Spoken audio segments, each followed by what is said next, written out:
This is the CBS Evening News, with Roger Mudd substituting for Walter Cronkite, who is in Europe this week.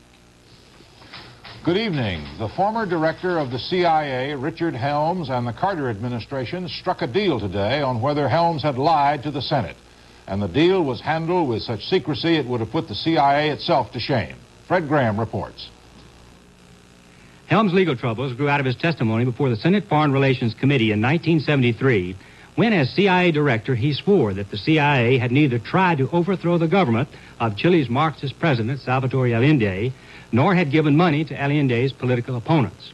Later, CIA documents were found that showed that neither statement was true. For months, the Justice Department and grand juries investigated possible perjury charges, but Helms' attorneys and influential supporters countered with a two-pronged defense. There were hints that if Helms were brought to trial, secrets might come out that would harm the national security, and arguing that it would harm the CIA to bring its former leader to trial.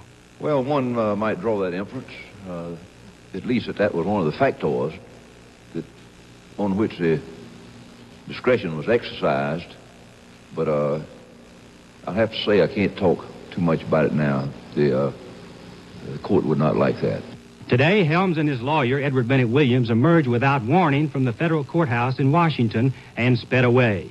Only then did the Justice Department disclose that Helms had been permitted to plead no contest to two misdemeanor charges of failing to testify fully to the committee.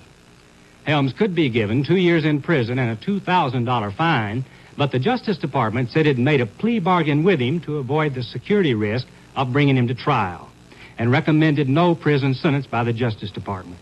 The judge will announce his sentence later. Senate Foreign Relations Committee Chairman Frank Church said, "I thought there was to be an end to the double standard of justice for the big shots." Apparently, he said, Helms was too hot to handle. Fred Graham, CBS News, Washington. The last public official charged under that particular statute, former Attorney General Richard Kleindienst, was given a suspended sentence, 30 days and $100.